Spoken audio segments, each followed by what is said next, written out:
안녕하세요. 탈미드입니다. 이번 시간엔 죄와 그에 따른 다시 태어남에 대해서 보도록 하겠습니다. 이전 영상을 보신 걸 전제로 이야기하도록 하겠습니다. 이전 영상에서 이제 여러 가지 다시 태어나는 모습들이 문자 그대로의 의미라기보다는 어떤 눈에 보이는 물리적인 것을 이용해서 비유적으로 표현한 것이라고 개인적으로 해석을 했는데요. 그러한 관점에서 보도록 하겠습니다.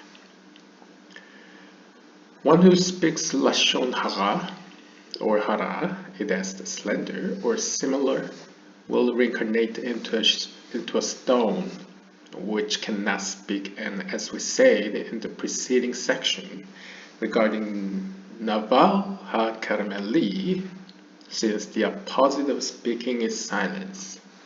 그래서 바로 이전 영상에 나왔었죠. 나발, 갈멜 사람 나발이라는 사람이 등장했는데요. 이 사람은 이제 다윗을 저주했던 인물로 잘 알려져 있죠. 그리고 이 나발이라는 사람이 다윗을 저주한 것과 관련하여 이 나발의 영혼이 발람의 영혼과 그 다음에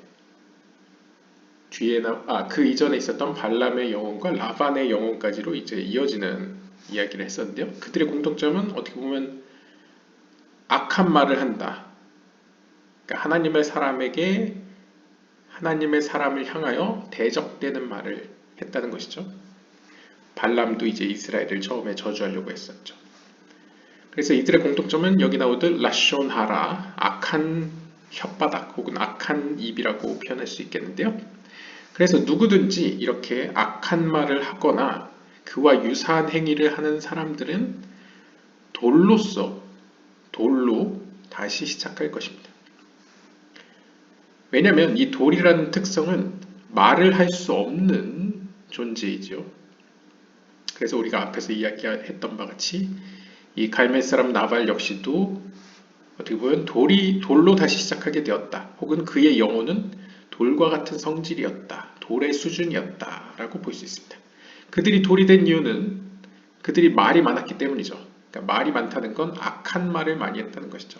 그렇기 때문에 그들에 대한 형벌은 어떻게 보면 형벌 또는 그들을 위한 고침의 방법은 그들로 하여금 침묵해 만드는 것이라고 이야기할 수 있겠습니다.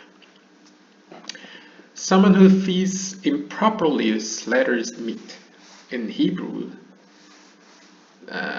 nevela to a Jew comes back as a leaf on a tree, the level of vegetation. 그리고 이번엔 또 다른 유형인데요. 유대인들에게 부적절한 음식을, 그러니까 부적절하게, 코셔가 아닌 부적절하게 도살된 고기를 제공한 이는 나무에 있는 나뭇잎으로 다시 시작할 것입니다. 나뭇잎이니까 당연히 식물계 수준의 영혼으로 다시 시작한다는 것이겠죠. 그 이유는 the wind blowing him back and forth will never allow him rest and this will be his punishment. 왜냐하면 나뭇잎으로 다시 시작하게 된 이 영혼은 마치 나뭇잎이 바람에 쉴 새 없이 흔들림으로써 괴로움을 받듯이 그는 나뭇잎과 같이 다시 시작할 때에 쉼없이 계속 고통을 받을 것이라는 거죠. 그것이 그에 대한 형벌, 고침을 위한 형벌이라는 것이죠. When his time is over, 그러다가 그의 이러한 속죄의 기간이 끝나게 되면 the leaf will become detached from the tree, wither in Hebrew, novelet, and fall to the ground. 그러면 이제 죽음을 맞이하게 되겠죠. 근데 이 죽음을 뭐라고 표현하냐면 그 나뭇잎이 마침내 그 나무로부터 떨어졌다. 즉 낙엽이 되었다 라고 표현하는데요. 이걸 이제 이 뭔가 시들다 라는 표현을 히브리어로 novelet 이라고 표현합니다. 그러니까 히브리어 이제 나발이라는 동사가 있는데 그게 이제 시들다는 뜻을 가지고 있죠. 그러니까 언어 유의적으로 이런 어떤 재밌게도 네벨라의 부적절한 율법적으로 부적절한 고기를 네벨라라고 표현하기도 하고 그 다음에 동사 나발은 또 시들다라는 뜻을 가지고 있습니다. 그래서 이렇게 율법적으로 적절하지 않은 고기를 제공한 자는 그에 대한 형벌로서 시든 낙엽잎처럼 될 것이다. 라는 것이죠. This is an example of a real death for him, one who was cut off and uprooted from the world. 이것은 일종의 하나의 실존적인 죽음이라고 우리가 예를 들 수 있겠죠. 그 얘기에 있어서는요.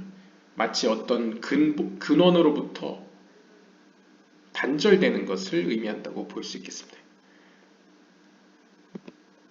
넓은 의미에서는 이제 하나님으로부터 단절되는 것을 우리가 죽음이라고 표현할 수 있겠죠. 그런 의미에서 종교적으로도 어떤 교회로부터 이제 파문당하거나 이런 것도 이제 우리가 흔히 어떤 영적인 의미에서 이제 단절이라는 의미에서 죽음을 의미하지 않습니까? 그런 의미로 볼 수 있겠습니다. This is the secret of the verse. The leaf will wither. Since one who feeds nevela to a Jew reincarnates into a leaf that withers and falls to the ground. 그리고 이와 관련된 그리고 그 신비를 담고 있는 구절로서는 예레미야서 8장 13절을 인용하고 있는데요. 예레미야 8장 13절에 따르면 그 나뭇잎은 시들 것이다 라고 표현합니다. 이것을 앞에서 언급했던 해석에 적용해 보면 어떤 유대인들은 아무래도 미tzva, 이 율법을 중요시했기 때문에 계명을 중요시하기 때문에 유대인에게 부적절한 고기를 코셔가 아닌 고기를 제공한 이는 마치 시드는 나뭇잎처럼 될 것이다. 그래서 나무로부터 분리될 것이다. 단절될 것이다. 라고 이야기하고 있습니다. This is also the secret of the verse. 또 이러한 비슷한 구절로서는 이사야서 1장 30절에 나오는데요. You will be like an elm tree with withered leaves. 한국어 성경에는 이제 상수리 나무로 표현하고 있는데 보통 이제 현지에서는 이제 테레빈스 나무라고 보더라고요. 그러니까 테레빈스 유 있지 않습니까? 미술하거나 이렇게 화가분들이 사용하는 그 테레빈스 나무 혹은 이제 영어로 보면 이제 아카시아 계열의 나무라고도 표현합니다. 그래서 한국어 성경은 보통 상수리 나무로 나오는데 이제 아카시아 계열 혹은 테레빈스 나무라고 보시면 되는데요.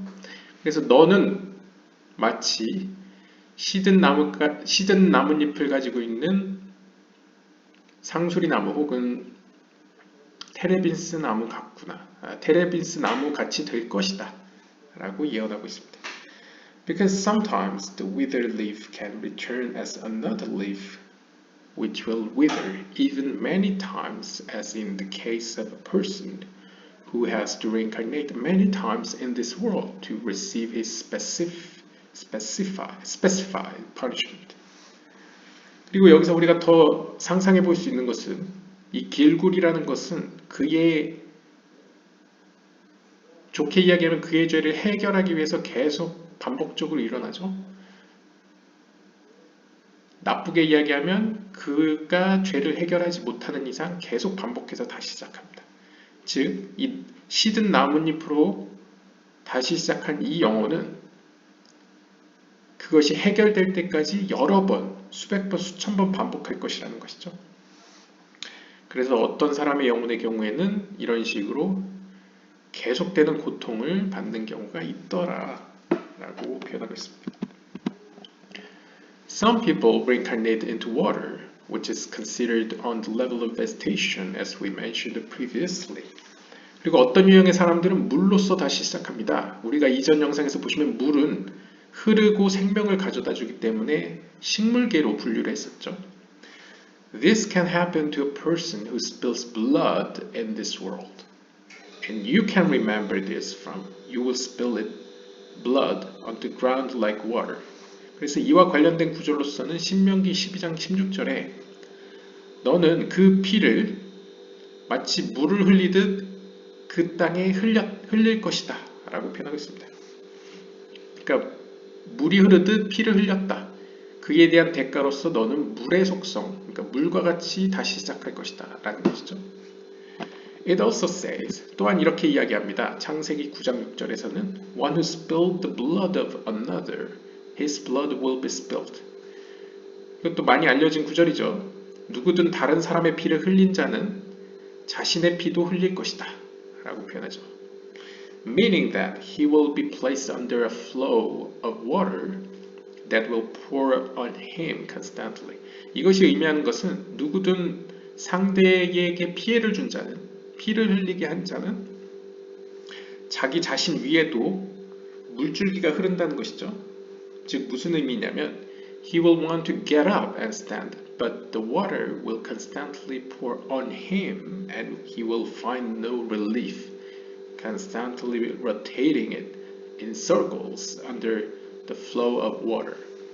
그러니까 우리가 물레방아를 생각해 보시면 물이 끊임없이 위에서 내려오니까 쉴 새 없이 자기가 원하든 원하지 않든 계속 돌아가게 되죠. 마치 그러한 모양새처럼 그는 그 자리에서 일어나고 싶어 하는데 계속 물이 자신을 압박하기 때문에 계속 자신은 쉼없이 돌아가야만 합니다.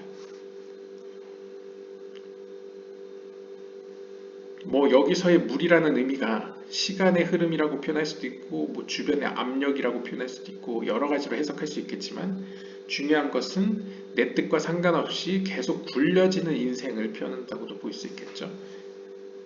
그래서 누군가의 피를 흘린 자는, 즉 누군가의 생명을 허투루 소비시킨 자는 자신의 인생도 그렇게 헛되게 낭비될 수 있다 라는 의미로도 보일 수 있겠습니다. 그걸 이제 물로서 비유를 한 거죠.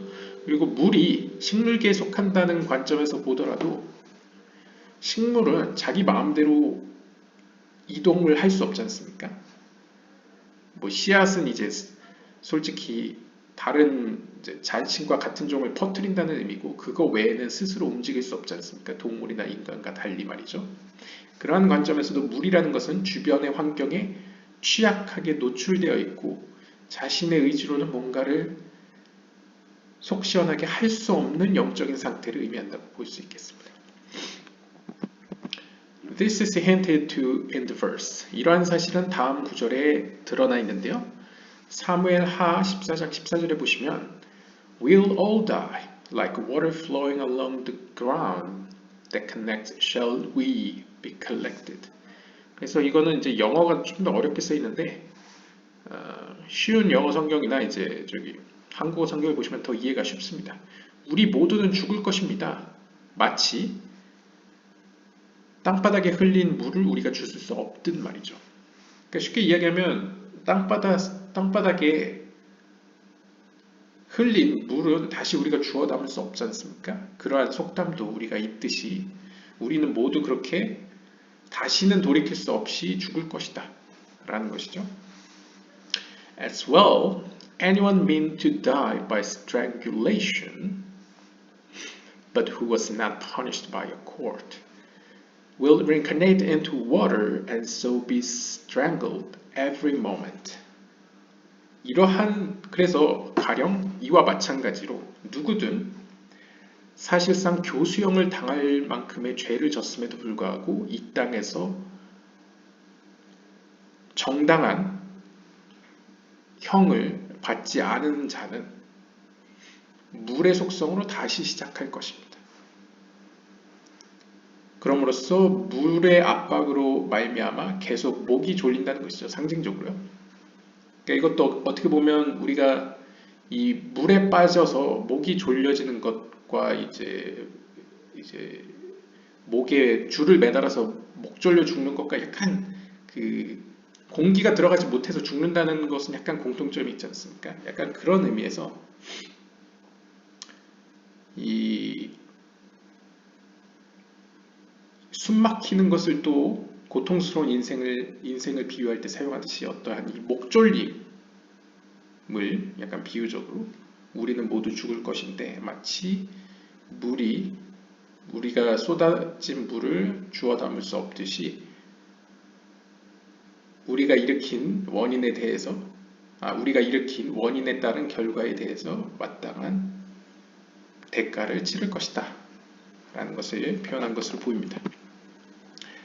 One who commits adultery with a married woman and who is therefore punishable by strangulation will reincarnate into a grinding stone into which wheat is placed and which uses water to grind.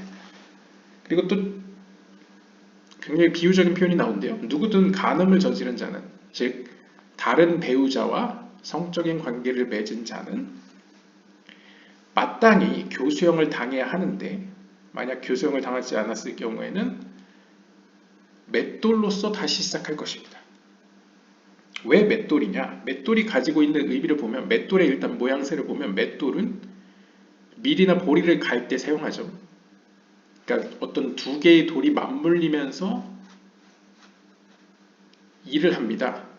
그래서 이제 고대인들의 어떤 비유 속이나 이런 걸 보면, 속담이나 이런 걸 보면 이렇게 두 개의 돌이 맞붙어서 이제 가는 모습이 약간 어떤 성적인 관계를 연상시켰던 것 같습니다.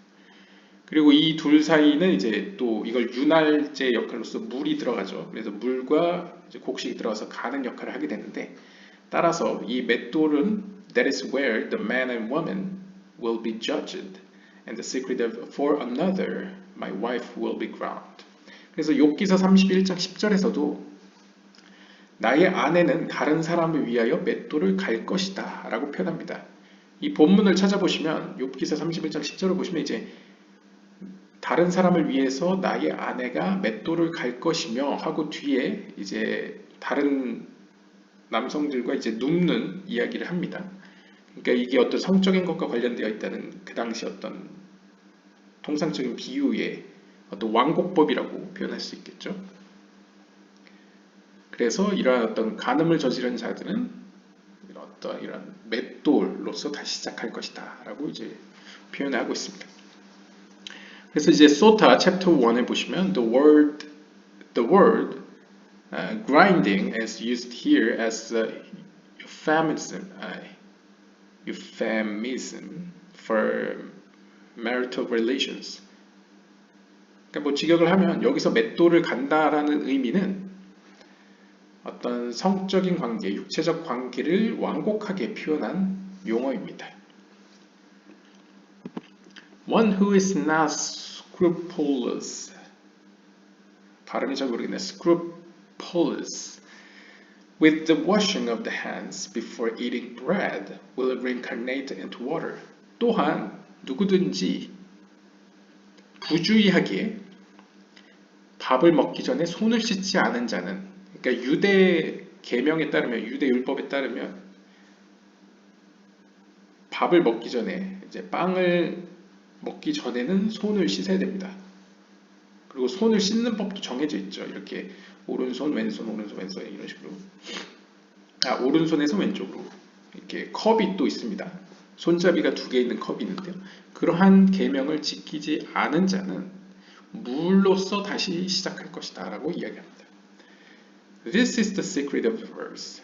이것이 바로 다음 구절에 대한 신비인데요. 시편 124편 5절에서 6절을 보시면 Then they would have surged across my soul the treacherous waters.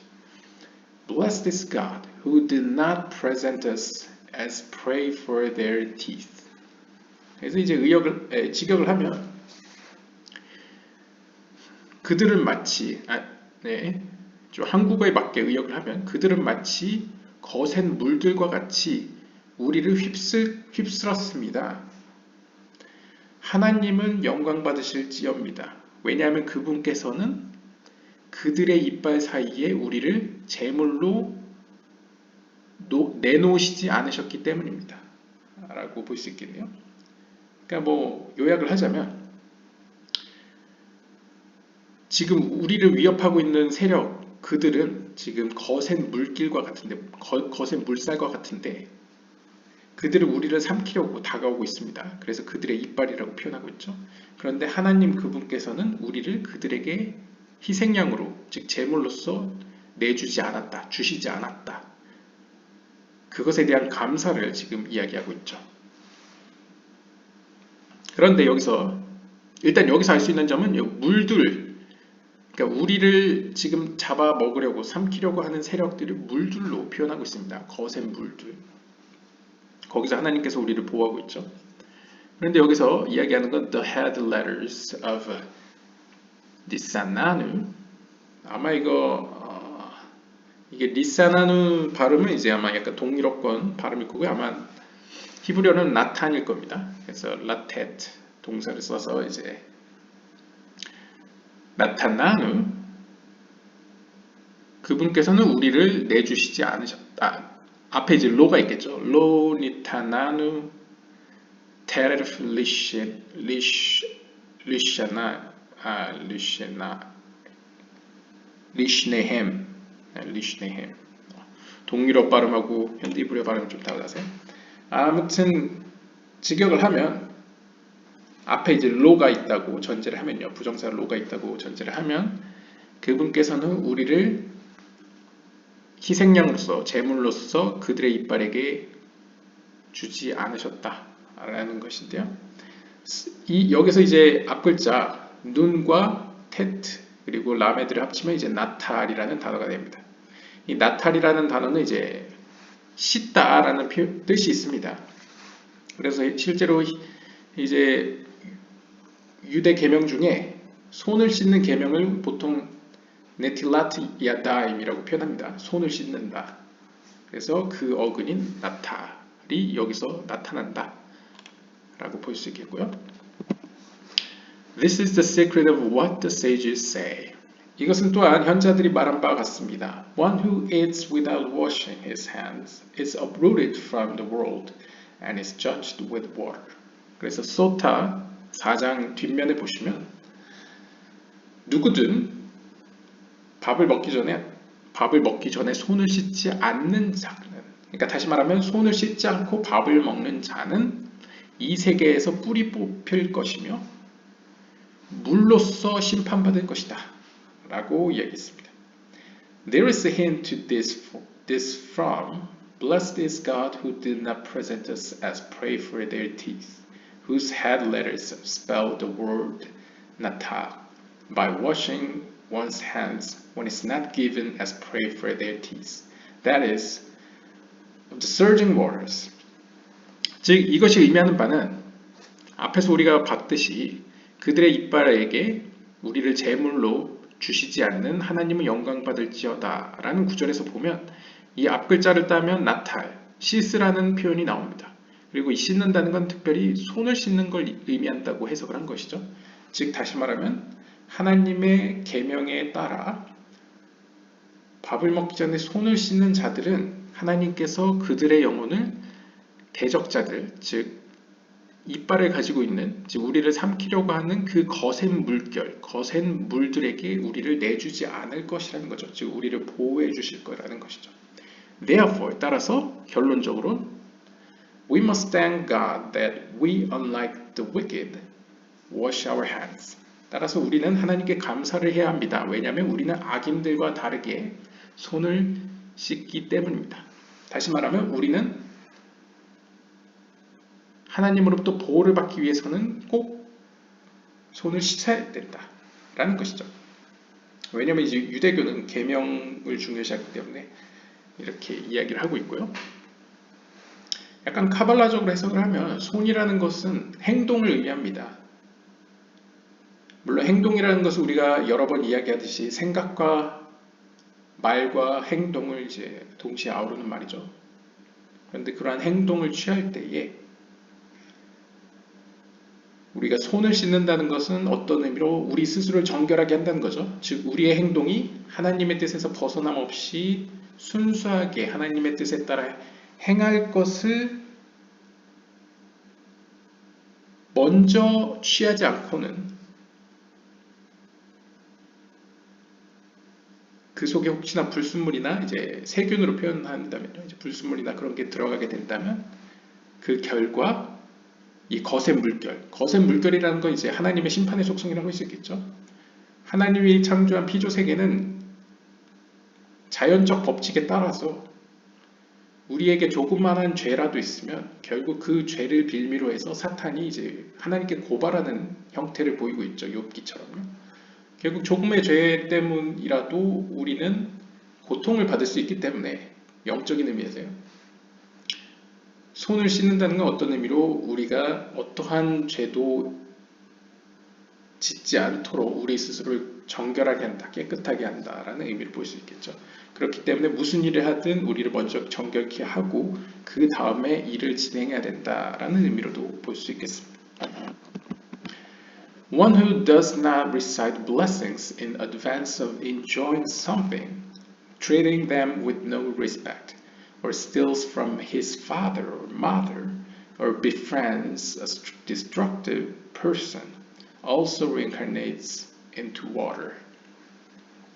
또한 누구든 어떤 것을 취하거나 즐기기 전에 하나님께 영광을 돌리지 않는 자는, 즉 축복을 빌지 않는 자는 마치 그것들을 베푸신 하나님을 모욕하는 것과 같으며, 왜냐하면 no respect라는 건 존경심이 없다는 거죠. 그러니까 이 물질을 우리에게 주신 그 주인에게 어떠한 경외심을, 존경을 표하지 않은 것과 같으며, 그것은 또한 마치 아버지와 어머니로부터 이야기 없이 훔친 것과 같으며, 또한 자신을 파멸시킬 사람을 마치 친구로 사귄 것과 같다. 즉 자신에게 해를 끼친다는 것이죠. 따라서 이러한 사람은 역시 물로서 다시 태어날 것입니다. Some incarnate into animals. 또 다른 사람들은 동물로서 다시 시작할 수도 있습니다. A community leader who lords himself over others. 누구든 다른 사람들 위에 군림하려고 하는 어떤 공동체의 리더들은 reincarnates into a bee, as Rabbi Nachman bar Yitzhak said. 재밌게도 꿀벌로서 다시 시작한다고 합니다. 그러니까 벌이라고 표현할 수 있는데, 벌을 하면 이제 약간 한국어 벌은 이제 여러 가지 단어가 떠올리시니까요. 이제 꿀벌이라고 표현하겠습니다.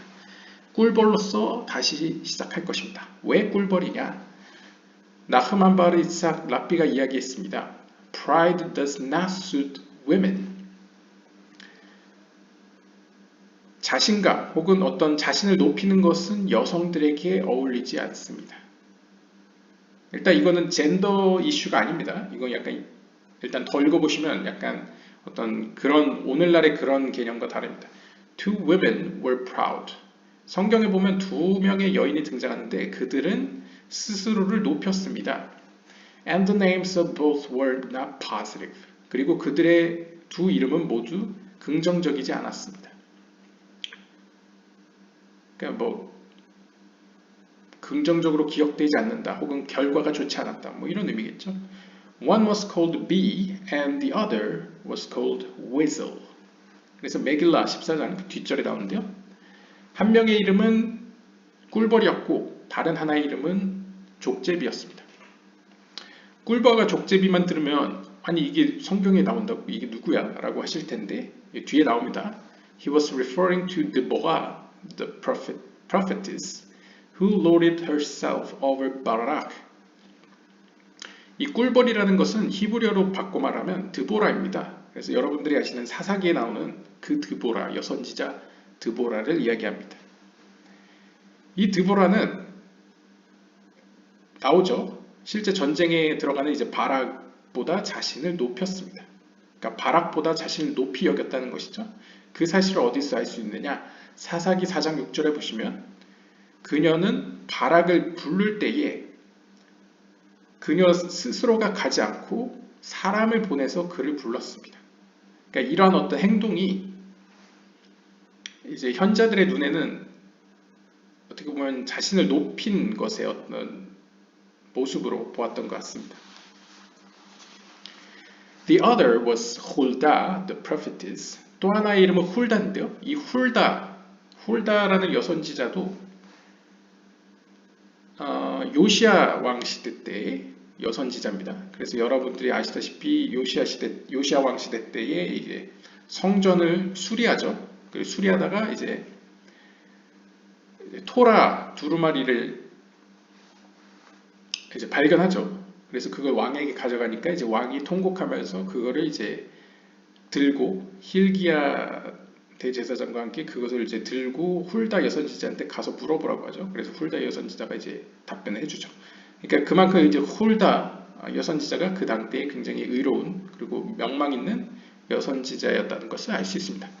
그런데 이러한 훌다 여선지자가 현자들의 눈에 볼 때는 현자들의 이제 해석 중에 하나로서는 inserted Zedekiah, the king.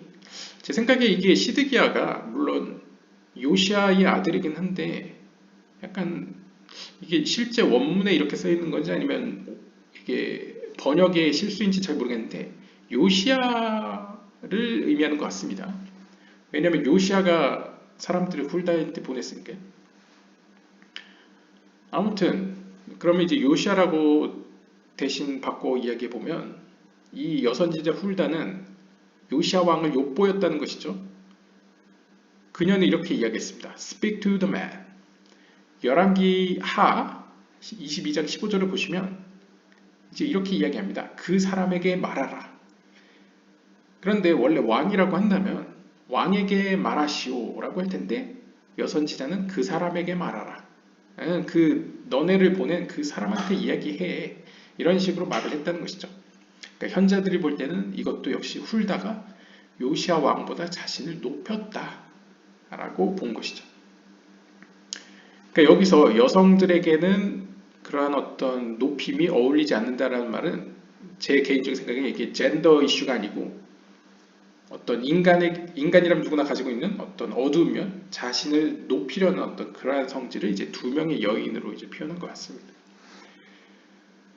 그래서 from their words you can see that Deborah was a proud woman. 그래서 이러한 사례와 같이 드보라는 자신을 높였던 여성이었고 and therefore she didn't perform any work and was very talkative, never remaining silent.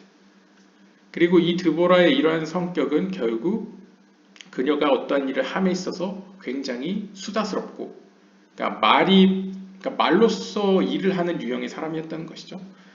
그래서 결코 조용한 적이 없었다라고 해석을 하는 거죠. 사실 성경에 이제 드보라가 그렇게 수다쟁이였는지는 사실 알 수가 없죠. 근데 이제 상대적으로 이제 현자들이 그냥 보는 해석 중에 하나로서는 이 드보라는 일단 전제가 드보라가 이 바락을 부르는 모습이나 여러 가지를 봤을 때 어떤 말이 먼저 앞서는 그러니까 말로써 일을 그것도 일종의 능력이긴 한데 이제 말이 앞서는 그 말로 먼저 하는 일을 진행하는 유형의 사람이었고 바락보다는 자신을 높게 평가했다, 높이 여겼다라고 봤다는 것이죠. Therefore, 따라서 a leader who lords himself over the community and one who speaks improperly comes back as a bee who have these two traits. 그런데 이제 결론이 중요하겠죠. 결론은 지금 드보라나 훌다에 대한 이야기가 아니고 결국 훌다나 드보라와 같이 자기 자신을 스스로 높이는 지도자들은 이렇게 남들에게 이야기할 때 그리고 남들을 대할 때의 부적절한 행위로 말미암아 꿀벌로서 다시 시작할 것입니다. 라는 것입니다. 그게 이제 요점이죠. 네, 오늘은 여기까지가 끝인데요. 일단 마지막 부분을 보시면 꿀벌로서 다시 시작한다 라는 것은 굉장히 생뚱맞죠. 예, 여러분들이 보시더라도 왜 많은 동물들 중에 하필 꿀벌일까? 그러니까 굉장히 언어 유의적이고 성경 지식을 기반으로 해서 가르치는 내용입니다. 그러니까 이거 어떻게 보면 비유적으로 보는 게 더 적절하겠죠. 결국 모든 이야기가 하고 싶은 이야기는 실제로 뭐 어떤 영혼이 꿀벌로 실제로 다시 시작한다라는 의미라기보다는 어떤 원인이 있으면 결과가 있다 이렇게 보시는 게 더 적절하지 않을까 생각합니다.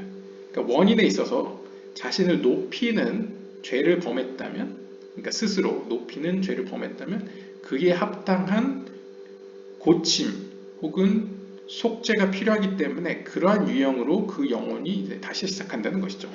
그러한 의미에서 물로서도 물의 속성으로도 다시 시작하는 경우도 있고 그러니까 식물계 수준으로 다시 시작하는 경우도 있고 동물계 수준으로 다시 시작하는 경우도 있다는 것이죠. 그리고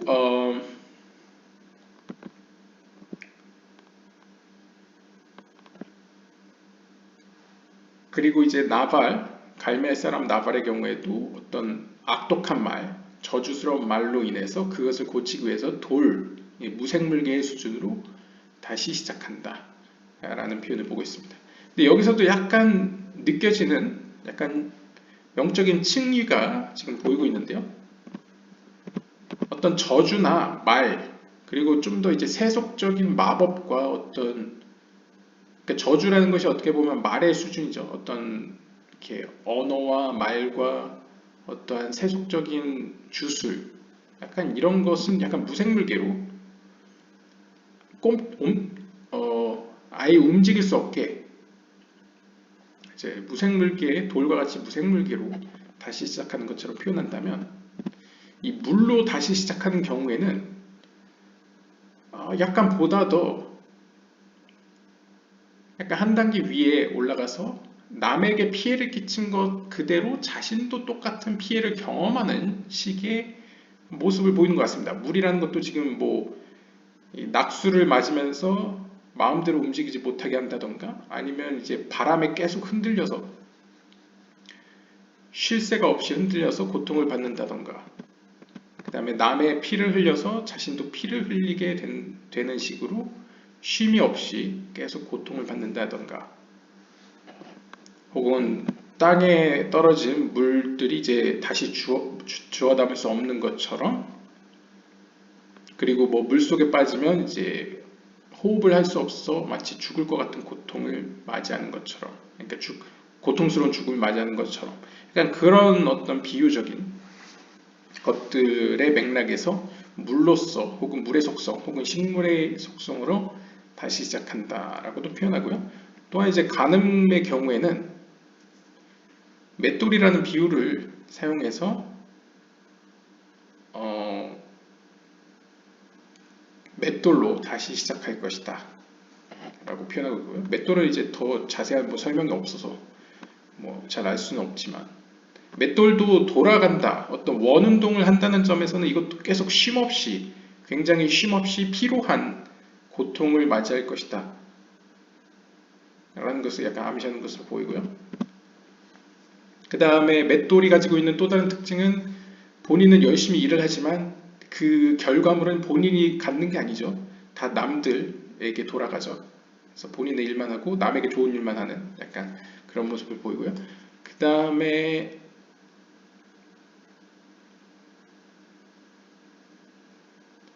손을 씻는 것과 관련해서 반대로, 지금까지 물이라는 것은 굉장히 나에게 위협적이고 공격적인 모습을 계속 보였었죠. 예를 들면 많은 물 속에 내가 빠지면 숨을 쉬지 못해서 죽을 수도 있고, 또 물과 피를 비유해서 그렇게 약간 눈에는 눈, 이에는 이처럼 같은 고통을 내가 받는 식으로 이제 벌을 받는 것처럼 표현을 하는데, 반대로 그 똑같은 물이 오히려 내 손에 있는 더러움을 씻어낸다는 점에서는, 적절한 양의 물은 오히려 우리에게 유익을 줄 수도 있다라는 표현을 또 하고 있죠. 그래서 어떻게 보면 하나님이 자비의 속성 가운데 우리에게 내리신 계명들의 경우에는, 그러니까 어떻게 보면 심판의 속성을 감싸고 있는 하나님의 자비, 혹은 이제 물이 바이 물이 달콤해지는 것처럼, 이제 쓴물이 달콤해지는 것처럼, 이제 쓴물을 감싸는 이제 달콤한 물처럼, 혹은 쓴물이 달콤해지는 것처럼,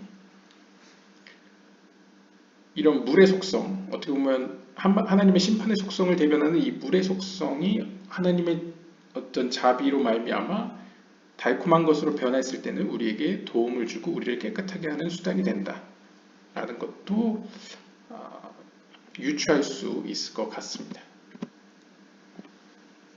그 다음에 이제 축복과 관련해서는, 축복이라는 것은 일단 첫 번째는 밑에서 위로 올리는 거죠. 즉 그러니까 기독교식으로 표현하면 감사의 기도를 올리는 거죠. 감사의 기도를 올린다는 것은 모든 피조 세계의 것들을 하나님께서 창조하셨다는 것을 이제 인정하는 것이죠. 그래서 그러한 행위를 했을 때야 비로소 부모님으로부터 훔친 게 아니게 된 것이죠. 내 것이 아닌 걸 지금 사용하려고 하니, 내 것이 아닌 것을 즐기려고 하니 그것에 대한 감사를 먼저 올리고, 그 감사의 결과로서 하나님께서는 물질적인 것뿐만 아니라 물질이 있는 곳에는 하나님께서 영적인 축복도 내리기 때문에 어떤 영적인 축복이 이제 위에서 밑으로 또 내려오겠죠. 그런 의미에서 온전한 이제 즐거움을 만끽할 수 있겠고, 그것을 여기에 문장으로 대입하면 우리가 하나님께 경외심을 가짐으로써 하나님께서 그 경외심에 대한 어떻게 보면 피드백으로서 우리에게 이제 복을 주신다, 혹은 뭐 선물을 주시고, 혹은 능력을 주시고, 또한 하나님이 이제 부모라고 표현했을 때는 우리에게 하나님께 허락을 받고 사용하는 것이기 때문에 훔친 게 아니게 되고, 그 다음에 이 세상에 있는 것은 우리가 피르케이 아봇이나 뭐 여러 가지를 보면 이 세상은 심판의 속성으로 만들어졌죠. 하지만 하나님의 자비의 속성 덕분에 심판의 속성으로 만들어졌음에도 멸망하지 않게 되었다라고 표현합니다. 결국 피조 세계는 기본적으로 그 어떤 본질에 있어서는 파괴적인 속성으로 가득합니다. 그러니까 심판의 속성이라는 거죠. 우리가 그걸 통해서 아담처럼 잘못 사용하게 되면 그 결과, 원인과 결과, 인과론적으로 우리는 그에 대한 어떤 벌을 받게 됩니다. 그게 어떻게 보면 자연 법칙인 것이죠. 그런데 하나님과의 연결 없이, 그러니까 하나님과 연결이 없다는 건 하나님과 관계없이, 하나님께 허락을 받지 않고, 혹은 하나님의 뜻 안에서 우리가 그것을 사용하거나 즐기지 않으면 그것은 마치 우리에게 파괴를 가져올, 마치 선악과처럼 파괴를 가져올 것을 우리가 마치 친구처럼 내 가까이 두는 것과 같다는 것이죠. 결국 스스로 화를 자초하는 행위와 다를 바가 없다. 이러한 점에서 기도 혹은 축복이 먼저 이루어지고 그 이후에 무언가를 해야 한다, 무언가를 즐겨야 한다 라고도 이야기하고 있습니다. 그리고 재밌는 점은 이제 지금까지 이제 무생물계와 식물계는 뭔가 어떤 이 땅에 있는 동안 행위에 대해서 인간론적으로 그 결과를 받는 것이었고, 남에게 준 고통을 되돌려 받거나, 혹은 내가 한 나쁜 행동에 대해서 벌을 받는 약간 좀 더 단순한 차원이었죠. 그런데 이제 동물 수준으로 다시 시작하는 경우에는 약간 차원이 높은 것 같습니다. 일단 그 대상들이 지도자층입니다. 그리고 그들이 저지른 죄도 단순히 어떤 물질적인 뭐 누구를 죽였다거나 고통스럽게 했다거나 뭐 이런 수준이 아니고 보다 높은 차원의 명예의 욕입니다. 어떻게 보면 그러니까 자신을 높였다는 거죠. 그러니까 좀 더 높은 수준의 죄를 저질렀다는 것인데, 이러한 자들은 상징적으로 이제 꿀벌 혹은 족제비로 다시 태어날 것이라고 이야기합니다.